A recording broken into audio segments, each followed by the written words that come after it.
So how do you find volunteers that can serve in your worship and production ministries? I have yet to meet a leader that has said, I have enough volunteers. And it can especially be difficult when you're looking for specific skill sets like playing guitar and designing lights and things like that. So here's several ideas that you can try today to get you looking in the right direction. Hey, it's Dave Dolphin at practicalworshipblog.com, sharing ideas, tips, and practical advice for the everyday worship leader. And recently, I got this question from Rob, and he says this: how do you find these volunteers outside of your ministry? That's been a bigger challenge for me here than in previous places. In fact, I've only been able to find one person in my ministry that can give me an hour, maybe two a week. Well, Rob, that's a really good question. It's a pretty common question. And the thing about recruiting is it's a lot of hard work. It just is.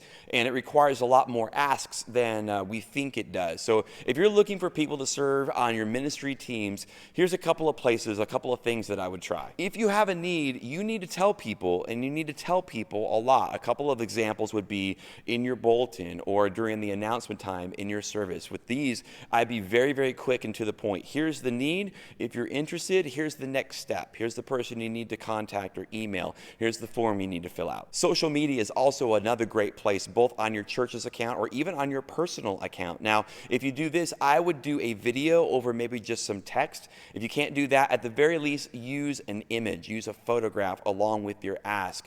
For one, this is going to make it rank better in Facebook and Twitter and Instagram, and there's more chances of people seeing it.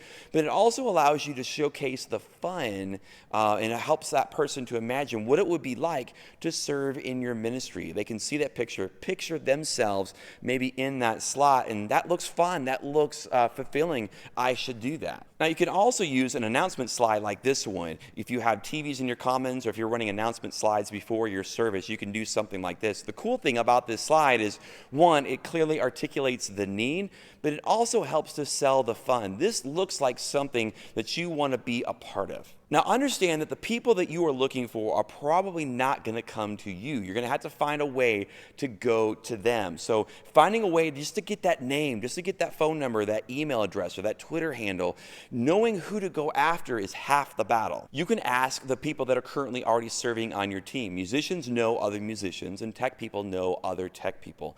Another thing you can do is to have a form on your website. A couple of good examples: Life.Church has a really good form that they use for people that are interested in serving on their worship team. And also Church on the Move has what they call cotm.info, which is a website that they use as kind of like their electronic bulletin. And one of the pages on there, one of the links, is a place for people looking for a next step and getting connected with the church. If they want to serve, that's on there. And I'm going to put a link to both those websites in the description below. Another thing you can do is to host a lunch. You know the adage that if you feed them, they will come? It's really true. And a friend of mine in the Austin area recently tried this and gave me this idea. He just had a lunch, put it in the bulletin for a couple of weeks, said, hey, if you're interested at any level in serving in the worship team or the tech team, you should come to this. It's a low commitment. You can just kind of see what things are like. And in this meeting, he just kind of laid it all out. This is what it's like to serve on the team. This is how often they do. This is what a rehearsal is like. Here's kind of the expectations. Here's how to use Planning Center. And then just kind of laid it all out. But the thing was, he collected contact information at the beginning of the meeting. And so he now has some names and some phone numbers that he can follow up with. Even if that person comes to the meeting and leaves and never actually walks up to that worship pastor has a name and a phone number that he can go after. Don't forget to look for volunteers in your youth ministries and in your collegiate ministries if you have those, if you live in a college town. These are great places to find people that are up and coming that you might be able to get plugged into your worship ministries and your production ministries. Another unique idea is to teach a class, offer a class on something that would be attractive to a musical person or a technically minded person. For example, I have a friend of mine that is here in the Oklahoma City area. He recently taught a class on the Nashville number system. And so he offered something that was attractive to other musicians. And then again, now he's meeting people that he might have not otherwise met. So if there's a class that you can teach that is going to be attractive to technically minded people or musicians, that's another way that you can get some names and some phone numbers that you can eventually begin that conversation of, hey, you should serve on the worship team, or you should be on the tech team. The bottom line is that you're going to have to ask, and you're going to have to ask more often than you think that you need to. Part of this equation is going to be frequency. For example, direct mail, you know those pieces that you get in the mail for products and services and you just put them in the trash, has an effective rate of 5%. But the reason why companies continue to do it is that 5% is what they're looking for, but it takes going to 100% to get the 5% that they want, knowing that 95% of the people are going to say no.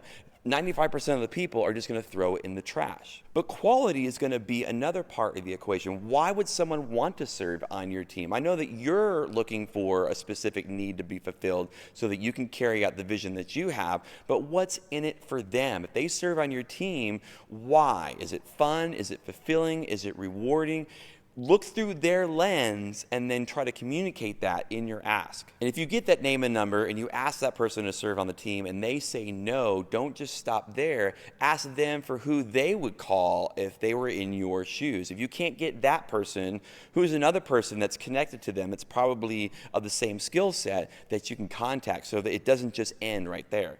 Well, here at Practical Worship, we love sharing ideas and tips and practical advice for the everyday worship leader with videos just like this one. So if you enjoyed this, if this was helpful, we have videos just like this one every single Tuesday. Consider subscribing to the channel, and that way you know when new videos are uploaded here at YouTube.